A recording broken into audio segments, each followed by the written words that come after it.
Hi, I'm Ryan North. I'm Lori Fungi. And I'm Sean Wilson. You're listening to Foster Family Matters, a production of CK Family Services.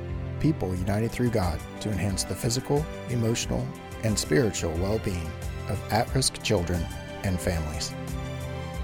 And welcome back to CK's Foster Family Matters. Hope you're having a great summer so far, and I hope you really enjoyed the last episode that we put out, which is the first episode in the summer book series that we're doing about the whole brain child. Just real quick before we jump into the second part, I'd like to just bring up real quick the Facebook group that we set up, which is aptly named Foster Family Matters, just like the show. We've got some membership, and we've seen a couple of people commenting in there and posting some information. I don't know what to call it. Lori, Some posts? Save me here. Posting posts. They've been introducing, sharing some insights and things that they liked about the podcast, which we really appreciate the feedback. It helps steers us in directions and really just lets us know a little bit more about you. And that's right. What we want to do. So how about this? And again, I didn't run this by you guys, so we're just people are hearing it at the same time that you're hearing it.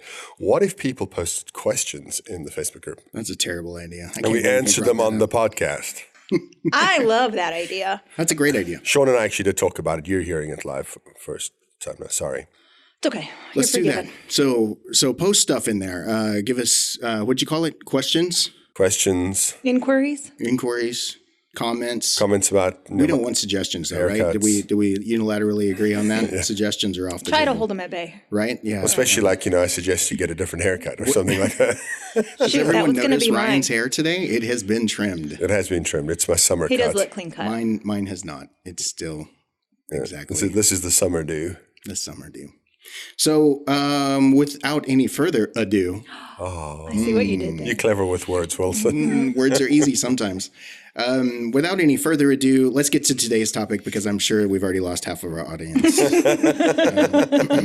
Let's salvage what we have left of the rest of the folks. Hang on. Come back. So today we're talking about chapter 3.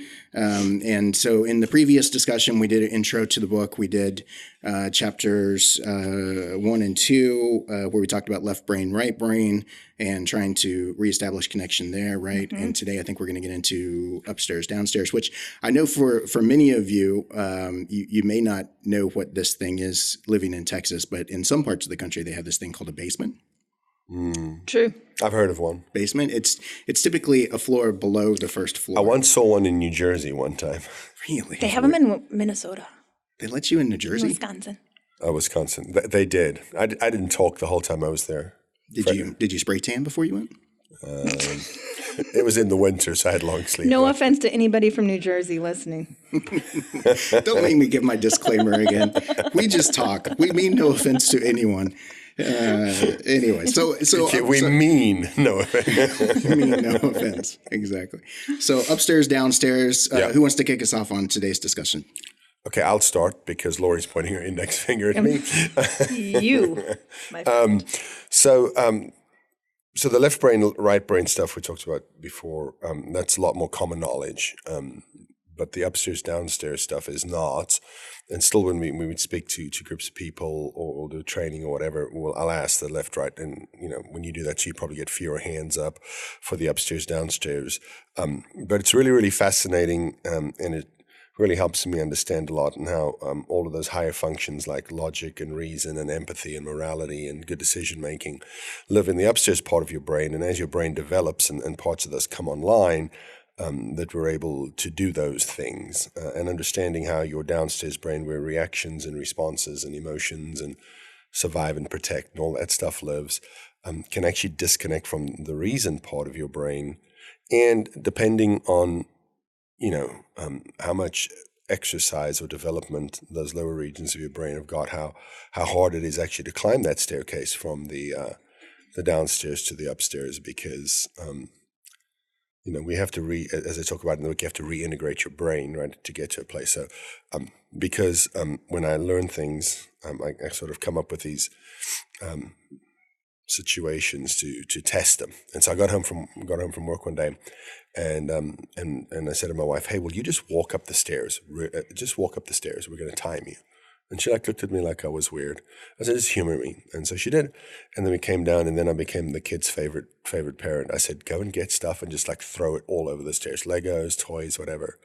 And she just looked at me and I said, okay, now we're going to time you. And she had to be a lot more careful, and it took a lot longer. And she said, what was that all about? I said, that's how trauma brains work, right? It just takes so much longer to integrate that. So I figured out this year that I'm a prop preacher. I have to have illustrations and things. So integrating that upstairs and downstairs, understanding how that all works, and having some tools and strategies to do that is really, really important, and has helped take stuff that could have dragged on for an hour to dragging out for maybe 10 minutes in our house over the years. Mm-hmm. And I love that illustration, because what that shows, I think, just to the layman, not a therapist or psychologist or a professional that's been doing this for a long time or a neuroscientist, it's the simplicity of that trip, that ability to go from the downstairs upstairs when trauma is involved can be laborious and hard and difficult because things are getting in the way. And we have to stand back, and any time in real life with a child asking what's getting in the way right now when we're not getting the response that we think we're due or that's expected of that little one in that moment. When the tantrum is so big, what's getting in the way right now from the calm and the consoling? So I think I'm jumping ahead a little bit over here, and that's okay, I hope. I really like when they talk about the difference between an upstairs brain tantrum and a downstairs Yes, brain the two tantrum. types of tantrums. Yeah, one of my favorites. That revolutionized interaction with our children at home, because now it's like, hey, I need you to stop crying and listen to me, and or something of those. If they can immediately turn the emotion off, you know where it's coming from. Because I think, and for us, that's really, really helpful, because a lot of times people will say, well, is this related to their trauma, or is this just typical childhood development? Are they dealing with something, or are they trying to control the situation? And the answer is always complicated, because I think that a parent's responsibility is to do all of the work necessary to become the world's leading expert in their child. And if you are the world's leading expert in your child, you will come to learn over time where they're coming from, whether that's a downstairs reaction or whether it's crafted and cultivated. Right. And what Ryan's talking about, it's actually on page 45 in chapter 3 of the tantrums, upstairs and downstairs. And I just think this is a really simplistic way to categorize the big feelings and the explosive responses that you're seeing in your home. So to step back and, like Ryan was saying, ask yourself, is this an upstairs tantrum? Is this child able to be consoled with me saying, hey, buddy, stop crying. Daddy's here. Mommy's here. Let's talk about what's going on, versus the tantrum with the kicking and the screaming. And when we approach that child with that left brain to left brain, or we approach that child or right brain to right brain, where we're seeing the emotion and we're meeting the emotion, we're trying to give language to that emotion of just getting down on the kid's level and saying, I'm here. And that's not enough. That's not calming that tantrum down. I think that shares with you that there's such big emotions taking over, and that's your downstairs tantrum. It's just when it's big and chaotic and doesn't make a lot of sense, because sometimes the downstairs brain doesn't make a lot of sense. Can I get a witness? Amen. So I need to apologize for jumping right ahead of the tantrum thing. You did jump a little bit. So I apologize for that. I don't know if you can edit this back into sequence or not. I don't even know how to spell edit. Isn't it like DIET or something like that? I think you had all the right letters. I think edit and diet have all the same letters. Well, editing is really a diet for the content. We digress. Wow, it's completely digressed. But anyhow, so the staircase thing, though, things get in the way of this clutter. But the other thing that we need to remember is all of those connections between the child's downstairs brain and upstairs brain aren't quite all there when they're children. Excellent. Right? Yeah. Yes. So sometimes, I did this one time here at pre-service training. I lie. I do it most times in pre-service training. But the one time specifically, I asked for a volunteer. We were talking about the brain, and I said, and as this person came to the front, I whispered in their ear. I said, "Are you okay if I yell at you?" And they're like, "Sure." And I'm like, "Okay." Take out your phone, put it in airplane mode. And so they did. And I said, "Okay, now open a browser and find me somewhere to have dinner between the classes." And they went, "Well, I can't. That's not connected to the internet." And I said, this is so typical of you, making excuses instead of doing what I asked you to. And they're like, no, you're not. I don't want to hear it. What I need is somewhere to eat, and you're just telling me what can't be done, and I know it can be done, and I need you to do it now. And they start explaining why it's not possible, and I just amp up my volume, my tone, my cadence, and just shut them down all of the time. And eventually this person was just looking at me with like wide eyes, and I said, that is, all of you are like, have like real kind of feelings about me, that your body feels something towards me right now, and none of it's good. We do that to our kids all the time.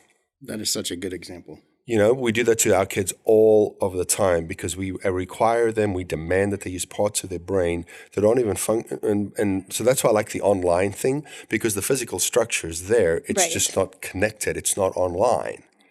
And it's a futile pursuit. And this is why I love the Whole Brain Child, because it made a lot of complicated neuroscience very easily digestible and understandable for me. And so it's one of my favorite books, even though there have been tons of books released since, and not everybody quotes this one as much as I like to. But it's a fantastic book because it helped me understand that they're just parts of those higher level functions that aren't working, and trauma disrupts that development, right? You use the phrase neurotypical development all the time, Lori.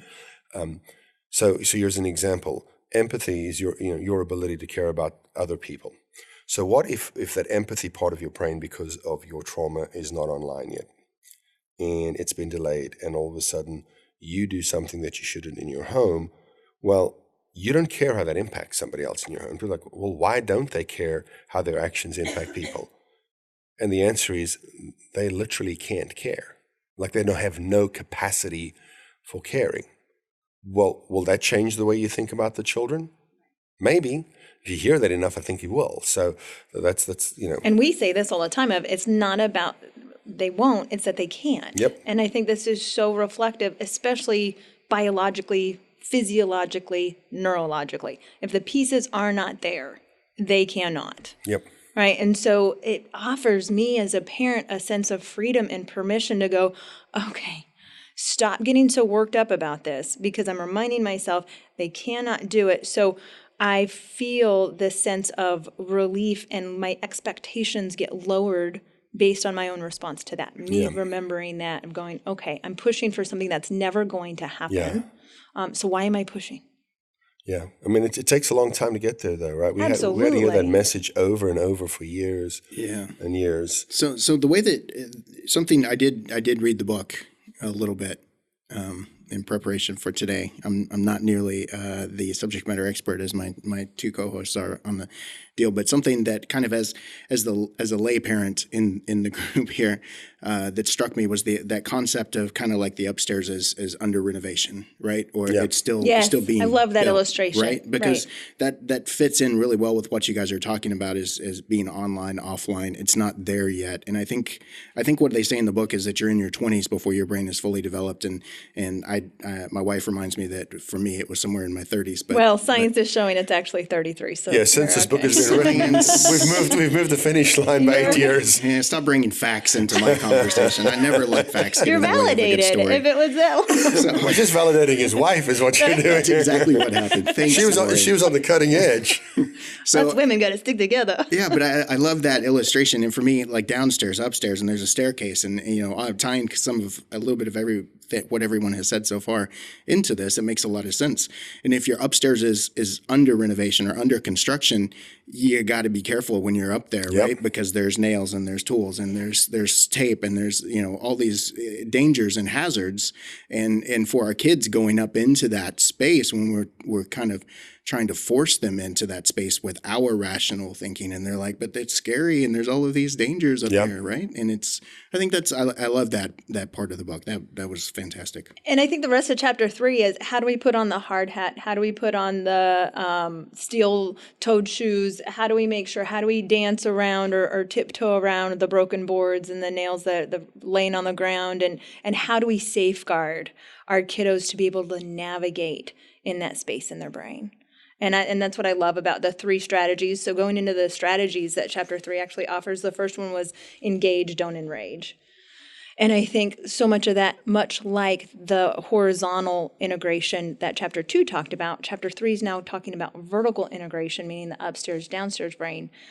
Some of this is reflective of that right brain, that I'm going to engage the child. I'm going to meet the child where they are. I'm going to get down on that kid's level. I'm going to make eye contact. I'm going to be physically present and physical in my approach. So I may hold his hands, put my arm around him, show him comfort to be able to settle and massage that lower brain so that we can start to climb those stairs hand in hand together. I wasn't really paying attention. I was reading. You usually don't. Oh, That's cheap and unfair. so this And is I'm going to request that that Truth part hurts be sometimes. edited out. this Sean. is going to lead the show. This will be how we. This is, I'm gonna take all that stuff about the Facebook group from the beginning, and we're gonna plug this right in there. People are like, oh no, mom and dad fight. We are real people, and they are not married No. to one another. Right, To true. one another, they are Yeah. married. They're not married to one another. Nonetheless, no, that's absolutely right, and I think that we can all kind of that first strategy. I love the way this is worded. Right, don't engage, don't enrage, because as a parent, we're dealing with our own upstairs, downstairs stuff in the middle of trying to Amen, help brother. our kids with their Yeah. upstairs, downstairs. that's stuff, good. Can I get a right? witness? And Testify. and so, heaven forbid that we're actually called upon to be adults in that Yeah. parenting moment and kind of examine and put our stuff away so we can help our children complete their construction project and get upstairs into that rational part of their own experience. But so frequently, and I think sometimes, unfortunately, intentionally, we enrage our kids instead of Ooh. engaging them. That's controversial. Because you've hurt me. And completely accurate. You've heard me, and I'm Right. going to get my pound of flesh. Yeah. And it's not just about corporal punishment, right? I mean, that's emotional, and words hurt. Yep. And so on and so See forth. how But it anyways, feels? So I love the way this is worded, though, because it's engage. Because in the engagement, then you can impart and teach them things like the empathy that you mentioned before and those higher level reasoning skills. And that's key. That's key to remember that when you engage, you have the capacity to teach. When you enrage, when that child is in a complete state of disarray, there is no teaching opportunities. And I think we forget that. We think the louder I get, the more cursed I get, the more angry I get or explosive, then that will really set it in. Because he'll remember how this felt for him. He'll remember how angry I got, and he's not going to make that choice again. See, and that is a Not. teaching moment, because what you're teaching your child is, I'm irrational. And I'm somebody that you have to be afraid of. Yep. And That's I'm right. somebody Yep. that you'd better tread carefully around. I'm unpredictable, and that is not what we Yeah. want to teach our children. Excellent point. And the unpredictability again is the exponent on the being scared. I think when kind of in my 40s, still thinking about how this stuff applies to me, helps me with my kiddos. Because just think about the times when you're scared and you're not functioning in the upstairs part of your brain, but you're back downstairs. You say ugly things, you yell, you do things you're not proud of. Your emotions take over, your reflexes take over. It's just, have you ever said anything to your spouse, since all three of us are married, and afterwards thought to yourself, who was that person? Never. Or maybe they said something to you and you're like, who is that person? Either way, it'll do. She's leaving. Oh my gosh, it's Sean so bad. He wants She's to fist leaving me bump. hanging. You have to look through. Oh, that was like me last time. I was left hanging on the high five. That's what we gonna do in be a this great room. shot. Here's my face, all of a sudden just two hands in front of That's it. true. That's true. Blow It it is. up. It is. It's actually kind of at your chest level, but Okay, yeah, I forgot you can see us. Where was I? Oh, saying things that you right. I mean, just think about how you respond when you're scared, and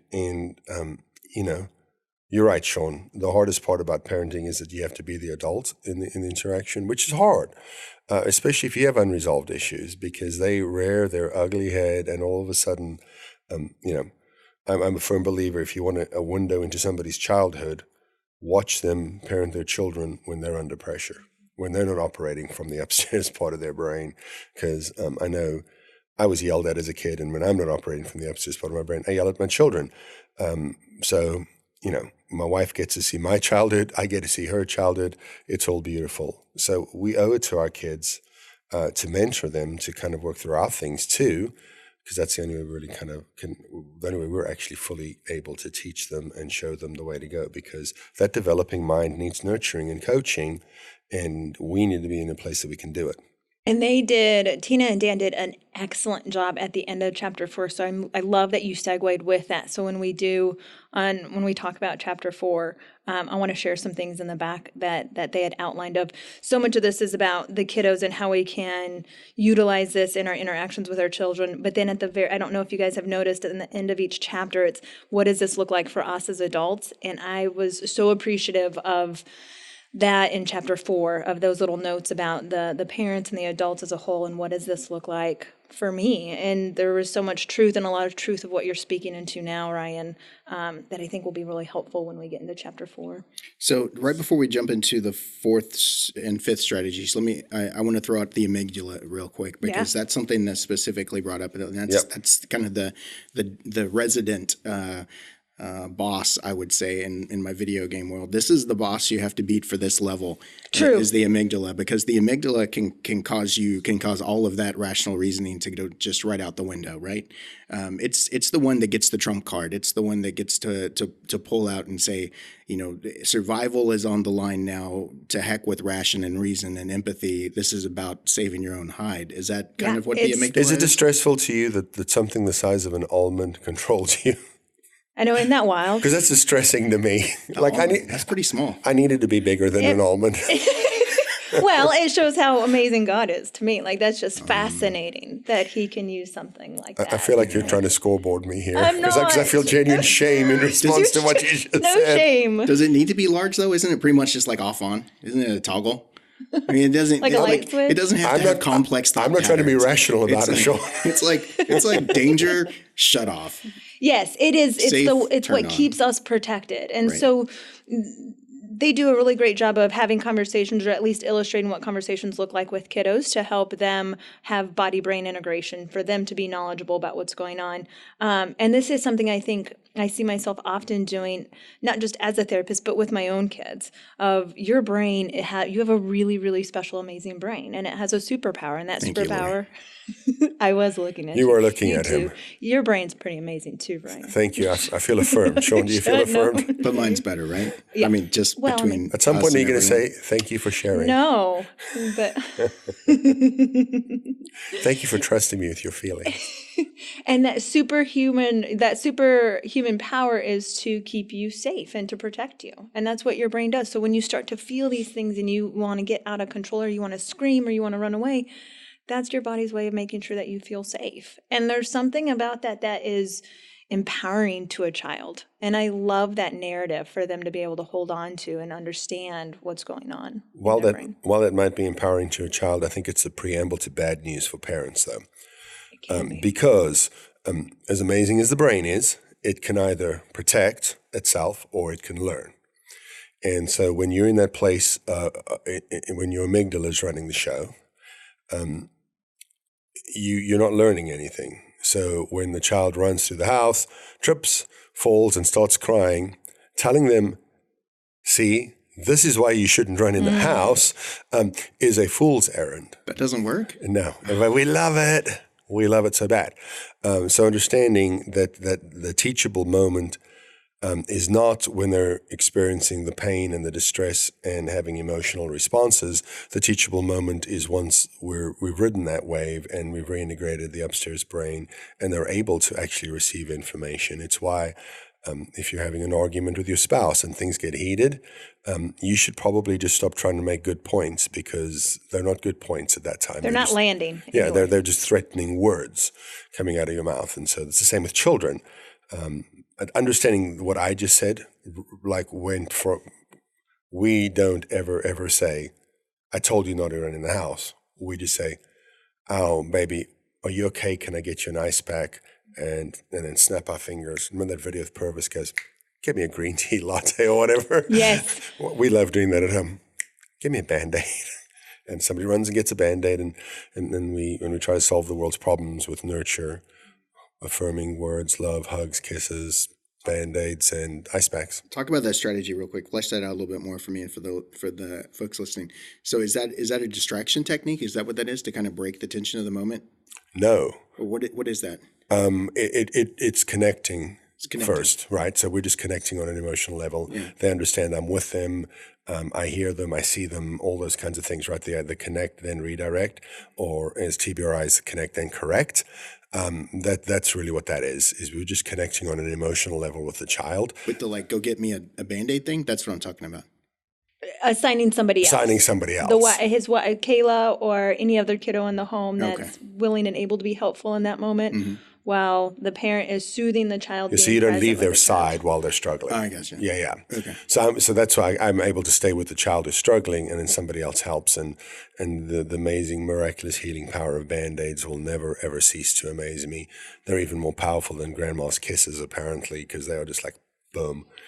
And see what Ryan is talking about, and back to Sean's point about the amygdala on page 43, just this quick quote: the primitive part of the brain, this primitive part, the amygdala, has received an intense surge of energy, leaving him literally unable to act calmly and reasonably. And so we know that we've got to massage that so that we can get to this place of calm and reasonably. So with sitting down and tending to the physical, tending to the emotional, that's the precursor. That has to be done before we start climbing up those staircases. Yeah, because we're helping them ride the emotional wave. We're connecting with them on the emotional level, which lets them know that you matter more to me than the rules do. And so we've seen a lot of success with that. Here, I keep saying the phrase, but I have more bad news, or some version thereof, Sean. And the more bad news I have for our specific audience is that if our children have come from a place where they live in chaos and fear constantly, with a lot of unpredictability and stuff, that part of their brain is actually overdeveloped. So their ability to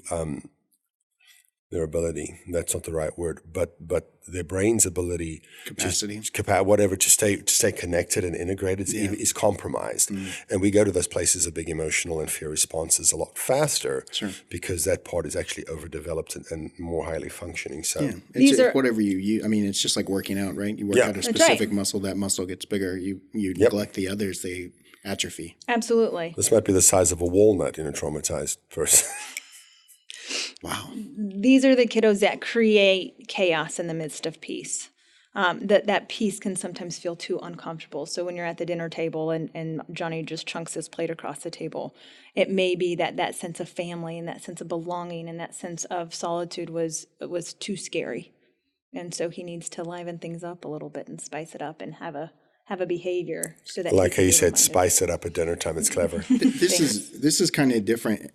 This is not in line with what we were planning to talk about today, but I'm melding chapter 2 and chapter 3 together because there's a left and there's a right and there's an up and there's a down. Is this a 4-quadrant kind of a brain, or because if you get into downstairs on the emotional side of the brain, like that's a fun place to be, I would imagine. Well, it's a 4-dimensional staircase. It's a 4-dimensional. The dimension, quadrant kind of feels uncomfortable, but dimension-wise, yes. Quadrant seems too rigid. Or too dissected. Yeah. This way, this has some collaboration. Every piece is working together. But I'll tell our parents that I serve here at CK, especially if there's a trauma background, our majority of our kiddos, they live in the amygdala, they live in the downstairs brain and take up residence in the right side. So you're going to see a lot of emotion, not a lot of reason. You're going to see some big behaviors, and it's our job to help them get to the left and help them get upstairs. And so I think majority of our kiddos with a traumatic background are going to have these kinds of behaviors. Yeah, I'm not now that I think about it, I'm not sure that even 4-dimensional staircase makes sense to me, because think about how your brain develops. So the right side comes online first and then the left side. So it's not just that it's left, right, and up, down, but it's also diagonal in terms of how it develops, and it's almost kind of like a it's like the curve's weird, and so that's why and so you see when didn't mean to meld 2 and 3 together. Because when we talk in terms of connect, then redirect, that connect and redirect is probably more logically as connect and then redirect, right? So you're going diagonally to the left. You're just not going horizontally. I think what I'm hearing is it's not a staircase. It's one of those weird elevators like was in the chocolate factory, Yes. right? Where it can even like shoot out the top and fly around the neighborhood and come back. Exactly. What Yeah, it is. so in closing, your brain's like Willy Wonka's chocolate factory. We're not closing yet, Ryan. And we still got 2 more strategies to discuss. Let's talk about use it to lose it. I better put my glasses on. Let's use it. Yes, using it to lose it. Use it to lose it. And move it or lose it, which somebody's got to hum the song. You've got to move it, move. I like to move it. It's Yes. I Got like to. to. I like to move I like it. to It's- I move like it, to move My it. name's Moto. How do you spell it? Moto. All the girls want a photo. All right. My kids listen to the song all the time. And now we've got our copyright violation in for today. So I think I'm okay because I didn't sing it. So let's talk about these other 2 strategies before we wrap it up. Yeah, so this exercising the upstairs brain, if you don't, use it or lose it. One of the things I think, and again, I could speak for families we've worked with, but I'd rather just rat myself out. Is that video I saw it on Facebook years ago where the wife and the husband are sitting on the couch watching TV, and she has a nail in her forehead, Yes. and she's like, "I got a headache," and he's like, "Because there's a nail in your forehead." She goes, "My head really hurts." He's like, "There's a nail right there. Can you just let me take it out?" And she's like, "Why don't you listen to me?" And let's go back and forth like that. Because men often get accused of just not listening, but trying to problem solve. Parents do that to their kids all the time. Right. And think of it this way. If I never taught my child how to tie their shoes, they would never learn how to tie their shoes. If I don't teach them how to use the upstairs part of their brain, they're going to have a lot of difficulty figuring that out on themselves. It's why when a problem is presented in our home, we used to go, "Okay, let's just do this." And that's like, "Okay, well, what do you think we should do about that?" Well, so let me throw this in here because I don't want to disagree with what you're saying, but I want to add a component to it. And it's not that if you don't teach them how to tie their shoes, they're never going to learn how to tie their shoes. They're going to learn how to tie their shoes. It's just not going to be from you. Right. And if we don't teach these things to our children, they'll YouTube it, they'll Google it, they'll friend it at school, they'll creepy guy around the corner it. You name it. 'Cause they're insert sponges. Whatever. They're That's a going to fact. learn the Right. basic fundamentals of life. Do we want to teach them or do we want to allow it to happen? Yeah, no, that's an absolutely great ad. The only thing I would say is that when you said if you don't teach them, they'll learn somewhere, you probably should have paused and counted to 3 because that was a really pause and absorb comment, I thought. Missed an opportunity. That was really good. It's true though. impactful. It's true though, right? And so we have to take the responsibility. It's part of your responsibility as a parent to mentor your child's brain. Right. And so that's kind of because they're not going to learn how to use it. They're not going to learn how to, it's like math. Somebody had to teach them how to do the math, right? Somebody has to teach them how to do the problem solving. Somebody has to coach them on good decision making. Somebody has to coach them on telling the truth because here's news that people may not enjoy for the 4th time. Morality is an upstairs brain function. And so that's why you lie when you're scared. It makes perfect sense if you understand how the brain works because it's self-preservation. Whether I should telling the truth or not telling the truth is a function of the upstairs mind, which in a traumatized child may or may not even be online yet. And so if your concern is that your child's lying a lot, that's a brain issue, not necessarily, I don't even want to say it, but I'll do air quotes, that's a bad kid. Right. So Right. we have to kind of understand those I things. think all the traits we want, and they do a great job of sanding some of them out in the book in terms of empathy and self-understanding and good decision-making. I don't know a parent that doesn't have the goal or the intentions for their kiddos to have those characteristics. Yep. I think we sell ourselves short. We fail in that we don't realize the amount of responsibility on our part that it takes to get our kiddos there. Yeah, that's good. So I'm going off. I'm actually probably going to post a link to this in our show notes. I've found this resource that kind of summarizes things pretty well. It's called the MontessoriNotebook.com, and they have a summary of the whole brain child book. Huh. I can neither confirm nor deny that at this time. Either. But I'm going to some of their notes because I think it's they have a graphic here that is just fantastic. I think so. Under use it or lose it, they say exercise the upstairs brain, e.g., give choices, practice solving problems with children, practice controlling emotions, build self-understanding, consider others' feelings. So some of the things like we do, like redos and offering choices and those sorts of things, they're not just about directing the child's behavior in the moment, right? They're not just about solving a situational instance, but these are the strategies for how we help the children complete the construction on the upstairs brain, right? Yeah, you're doing construction with those questions. That's right. You're actually changing Yeah. the infrastructure of that brain. When you say, kid comes home from school, Johnny comes home and says, "Mommy, Sally fell off the playground today. She fell off the swings and busted up her knee." And we go, "Oh man, poor Sally." Or we can go, "Oh buddy, then what did she do? How did that feel for you seeing her do that? How would you feel if you fell off the swings? What were other kids doing? Were they laughing?" And you become this investigator and you start to ask these curious questions. You're doing just that. You're building the construction, or you're planting the seeds of empathy and compassion and understanding other people. And I think that's really important, in that what we're asking of ourselves first and foremost, and what we're encouraging from other families or other parents, is that this isn't groundbreaking stuff. This isn't all that difficult. It's going to feel difficult if this isn't our typical parenting style, but there's room just as much for the kids to grow. There's room for us to grow as well. And it's changing the things that the conversations that we're probably having already. It's just changing them up a little bit. And maybe it's asking more questions, more pointed questions. And this book gives excellent examples of how we can do that. I mean, in the dialogues itself, I think that's such a great tip for some of our families, just to be able to read and see what that conversation looks like.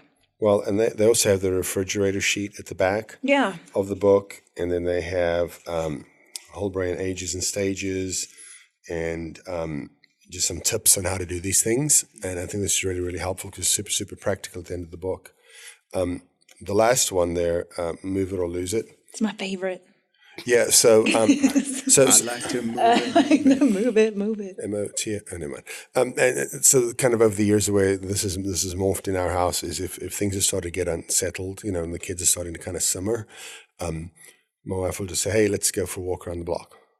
And we'll go for a walk around the block. And we'll put the dogs on leashes, and they just think we're going for a walk around the block. You have a friend who they measured out a mile loop in their neighborhood, and they all go for a run. Mm-hmm. And the kids are competitive, so they actually compete. Now they're runners, so they can run with their children.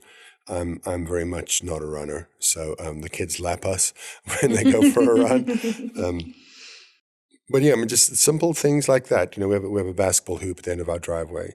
And we'll just go, and once we kind of connected emotionally, let's go play basketball. Let's go ride the bikes. Let's go swing. Go jump on the trampoline, and those kinds of things, because there is the motion that helps you calm, right? And so, what I really love is when, because the goal is self-regulation, right? And so when we've been doing these things long enough, and I know if people are hearing this for the first time, they'll go, "Really, a walk around the block?" But I will tell you that 2 weeks ago, it got pretty heated in our home with my 16-year-old son, and he was starting to yell about something and was really, really dysregulated. But even in the midst of that, because we've done this so much, he just walked out the front door, walked a lap around the block, and came back inside. Or, I've seen him when he sometimes struggles. We've got one of those spider web swings in the tree in the front yard. He'll go sit in that and swing. Or our kids will go and jump on the trampoline, or this isn't even tied to this, but they'll do like my one daughter, she'll be in the middle of just really emotional. She'll start doing like Lamar's breathing or something. I think we owe them 25 cents now. Lamar's breathing, even in the midst of that, because we've coached this so much in our home, that if we will just consistently do these things, the kids will learn how to do them over time, and there are positive results. Well, in the example in the book of the son is in the room studying, and mom walks in and he's fetal position on the floor, and he's just says, "I can't," and he gets up and he runs out the front door and runs, and then comes back and is able to be attentive enough to his studies and finish studying. And it made me think of memories for me in school, coming home and doing homework. Homework was done at the kitchen table with the TV off. I had one pen, one pencil, no music, and I sit at the kitchen table until I finished my homework. And And as much as I don't know how much that contributed to my actual work ethic, I get where my mom was coming from. But now with my kiddos, having a rolly ball or one of those exercise balls to lean on while my eldest would read in high school, and going in from junior high to high school was a really difficult time. I think it's a hard time for any kid, but the work becomes more demanding and the studies are more difficult. And so we threw a ball in there and roll on it while you read, and she'd lay on the bed with her head hanging down and introverted, and she did just fine. She was able to complete her homework. Was it the way that I had it asked of me or the way that I experienced it as a child? Absolutely not. In fact, it was pretty much exactly opposite, and yet the results were the same. And I think helping to realize the importance of movement and what it takes. This wasn't in the book, but I love this. Ryan, you were talking about, some connecting activities that involved movement. Movement, this is left and right integration. When we move, we're actually accessing the left part of our brain, and it increases language. And so another favorite memory of mine was every single night after dinner, my mom and I and my two sisters, we'd walk the dog for about 2 miles or around the block. And that's when we got to talk about problems and issues and life and things that were going on. And it was just really organic. It came out organically. And so I think not only can it help settle that downstairs brain and help to get to the upstairs brain because it increases language, but it can, like you were saying, be great connecting opportunities. When you're doing those walk around the block as a way to kind of utilize this strategy right on the heels or in the midst of a conflict or a situation, is it important though to I think what I'm trying to get at is I can envision folks, I can envision myself being like, it's time to take a walk. And then we're stomping around the block, right? And we're just continuing whatever happened inside as we're doing it outside. Is it important? I mean, does that work? Or is it important that we say, okay, we're taking a walk and we'll revisit this later? What does that look like? I think that's too much. You're making too much sense of it, and the brain won't be ready for it. I say too much. Boy, he's gonna clip that and make it his ringer now. That's the new intro to the show. I said, Sean, you're making too much sense. I say go out on the walk, kicking and screaming and stomping, and you'll be impressed to see 10 minutes later, you guys aren't kicking and screaming and stomping. That movement alone is going to be regulating enough for you that your body's just naturally going to calm. It just happens. It does. To have that much conversation about it, I think isn't necessary and could give you an alternative outcome. I think I'm going to intentionally pick a fight with my kids tonight so I can try this and see if it works. It just sounds phenomenal. I'm going it's for a magic walk. Trick. I'm going to take it on America's Got Talent. If your house is anything like mine, you probably won't need to engineer it. What we try to do though, obviously not in the summer in Texas, but when it's not 100 and a million outside, we try to make the family walk around as much as frequent as possible. So it's not just we're doing it, but at the end of the day, just before dinner time, it's pretty unsettled in any case because they've had enough of dealing with each other and all that stuff, And so we'll try to make that as part of the regular routine, and so that way it seems a little more natural and not just like, okay, nobody's acting right. We're going for a walk. I know we got to wrap this up because I just looked at the clock over there on your phone, Sean.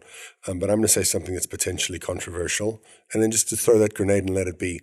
What we just talked about is why the worst thing you can do to an elementary school child is take their recess away from them if they're behaving poorly. Preach. Silence. Let it sit. It's learned from you from earlier. That was Which is funny because I learned from you from last episode. We teach each other. I love it. It's an excellent point, Ryan. It's an excellent point. And if you have any issues with that, please email Lori Fungi. You can at lfungi. No emails. Join our Facebook group. That's right. Post in Family. Facebook. Thoughts in the Facebook group. Foster Family Matters on Facebook. So that is, exactly right. And actually, I'd like to do that. If you agree with that, if you have a difference of opinion with regards to recess and activity at school and so on and so forth, the Facebook group would be a fantastic place to spark that conversation up. Absolutely. Keep it respectful, and we'll join in the discussion and share our opinions, of which we have Mini. Like a sanctioned boxing match, only punches above the belt, please. So we are kind of reaching. We've well exceeded what we like to do for our episodes, but hopefully it was all useful content. This one was a 3 strategy chapter, so it took a little bit more time. We hope that you're enjoying this series. We hope that you're finding it useful. Again, the best way to provide us feedback, if you're out there listening and you're hearing something you like, or you wish that we would talk about something different, is to join that Facebook group, Foster Family Matters, and on Facebook, just search for it, and we'll get you added. Both Lori and Ryan and myself try to be as present in the group as we can to interact with you guys, and it's a great place for y'all to connect with one another as well. So you don't have to connect with us necessarily. Final thoughts on this particular chapter, and then we'll finish this one up. I think I'll challenge all families in the next couple of weeks between now and our next podcast. One strategy to put in your tool bag is the movement. So a couple situations. Situation is Johnny's having an all-out, fall-out meltdown, DEFCON 1. Hey, buddy, give me 10 jumping jacks. Let's see how fast we can run around the kitchen table. We don't run in our house, Lori. Okay, let's see how fast we can run outside. Let's see how quick we can go to our room and roll on the floor. There's lots of different opportunities in the middle of a meltdown. The other opportunity is if you need your child, or if there's an expectation for that child to do something upstairs brain-wise, such as homework, summer school, tending to something, being empathetic, being compassionate. Ask and encourage that kiddo to do some jumping jacks, going on a walk before you expect them to tap into that upstairs brain. They may need the movement prior to getting there. And so in any of these opportunities, make yourself present and join them and join in it with them, because you are going to get as much enjoyment out of it as they are. I promise. What she said. No. You always do that. You've got to come up with your own closing thought. I'm sorry. You frequently say ditto. Okay. I'd like to take that back and try again, Sean. Sure. Let's have a redo. There we go. I would say that yes, things are taught, but we have to accept that a lot's caught. And so if we want our children to use their upstairs brain instead of riding these big emotional waves, then perhaps we can lead in that in the home and try to be reasonable, responsible, kind people to our children, and really try to operate from that upstairs part of our brain instead of having the big emotional responses. Because if you're having the big emotional responses, they're not going to learn how to not do that over time. And so that requires us to be intentional. That requires us to sort of practice that outside of the moment. So when the moment comes, we're better in the moment. I'm not saying we're going to be perfect in the moment. That's not what I'm saying. But we do need to be better in the moment so the kids can learn from us by us, mentoring and coaching them how to do it. Because the waves are going to happen. Yep. The waves of emotion are coming. We encourage you, grab your surfboard and jump on in. Or just take a little boogie board if you can't stand on moving water, like I can't stand on moving water. I'm from a city where like half the people surf, and I tried to surf once, and it was like half a second, just planted my face in the water. So Jesus didn't need a board. I'm just saying. Well, good thing you're not Jesus. I don't know what you're just saying, though. I don't either. I mean, completely out of context. So my closing thought on this particular chapter, and it probably is applicable to all of them, is apply this to yourself before you apply it to your kids. We as adults are just kids that have a little bit more tenure under our belts, and whether your parents did this for you or not, don't use that as an excuse to not kid emeritus. Yeah, exactly. We're all honorary kids. But seriously, start with yourself before you look anywhere else. Get yourself as straight as you can, and some of you are in situations where you're going to have to do it concurrently. And if you're the person that's sitting there going, "Well, none of this applies to me," then you're absolutely the person that this applies to the most. Just between you and me, seriously. Okay, that's the end of this one, guys. So my kind of closing, as usual, is thank you so much for listening, and now maybe watching. We are sharing this. If you're used to downloading this as a podcast in audio format only, we've started putting up some video versions of this on YouTube, and also doing some little clips on Instagram TV, and maybe sharing some on Facebook as well. So if you want to see some of the shenanigans that goes on here, in addition to just listening to our, I think it's dulcet tones, is that what we have said before? I think that is what we've said before, yes. Then feel free to check us out on each of those different distribution channels. Share, like, love, 4-star, give us reviews. Seriously, we need the support in helping to grow the show. The way that these various channels work is that the more people that actively like us, the more people they will show it to. And if you think we're doing some good work here, help us get the word out by taking that step for us. Don't forget to join our Facebook group. What am I leaving out? Anything? I think you got it. I think I got it too. Guys, have a great week, and we'll hit you up with the third part of this series next time. Goodbye. Goodbye.